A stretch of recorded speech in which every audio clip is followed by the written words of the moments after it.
खौफ से भरपूर कहानियों की दुनिया में खुश आमदीद। ये है आपका चैनल डर की कहानियां और मैं हूं आपका मेजबान मोहम्मद वजाहत अली आपके साथ। हम आपके लिए लाते हैं सबसे दहशतनाक और सनसनीखेज किस्से। अगर आप भी ऐसी ही खौफनाक कहानियां सुनना चाहते हैं, वीडियो को लाइक करें और बेल आइकन को दबाएं ताकि हर नई कहानी का नोटिफिकेशन आपको सबसे पहले मिले। रात का वक्त था और गांव में हर तरफ सन्नाटा छाया हुआ था। सड़कों पर दूर दूर तक कोई नजर नहीं आ रहा था। आसमान पर हल्के बादल छाए हुए थे और हवा में एक अजीब सी ठंडक थी।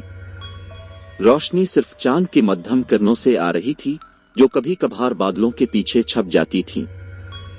एक नौजवान लड़की, जिसका नाम ज़ैनब था, अपनी सहेली के घर से वापस लौट रही थी। इसका घर गांव के दूसरी तरफ था और ये रास्ता उसे तन्हा तय करना था। ज़ैनब को रात में सफर करने की आदत नहीं थी, लेकिन इस रात उसे देर हो गई थी। जब वो गांव के बाहर पहुंची तो हर तरफ वीरानी थी। सिर्फ झींगरों की आवाजें माहौल की खामोशी को तोड़ रही थीं। सामने एक पुराना दरख्त खड़ा था, जिसके बारे में गांव वाले कई कहानियां सुनाया करते थे। कहा जाता था कि इस दरख्त के नीचे एक भयानक कत्ल हुआ था और इस दिन से ये जगह बदरूहों के कब्जे में है। ज़ैनब को हमेशा ये बातें महज कहानियां लगती थीं, लेकिन इस रात जैसे ही वो इस दरख्त के करीब पहुंची, इसके दिल में अजीब सी बेचैनी होने लगी। उसने अपनी चाल तेज कर दी ताकि जल्द अज जल्द इस मकाम से गुजर जाए। लेकिन अचानक उसके पीछे कदमों की आहट सुनाई दी। वो रुक गई और दिल ही दिल में दुआ करने लगी कि ये इसका वहम हो। वो आहिस्ता से पलटी, मगर पीछे कोई नहीं था। उसका दिल जोर जोर से धड़कने लगा। उसने अपने आप को तसल्ली दी और फिर से चलने लगी। अभी वो चंद कदम ही चली थी कि फिर से वही कदमों की आवाज आई। अब की बार वो आवाज और करीब लग रही थी, जैसे कोई उसके बिल्कुल पीछे चल रहा हो। ज़ैनब का दिल खौफ से लरजने लगा। उसने अपनी चाल और तेज कर दी, मगर कदमों की आवाजें भी इसी रफ्तार से बढ़ती गईं। ये आवाजें साफ सुनाई दे रही थीं, जैसे कोई वाकई उसके पीछे पीछे आ रहा हो। उसका सांस फूलने लगा और वो बेइख्तियार दौड़ने लगी। लेकिन जितना वो तेज भागती, इतना ही वो आवाजें करीब आती महसूस हो रही थीं।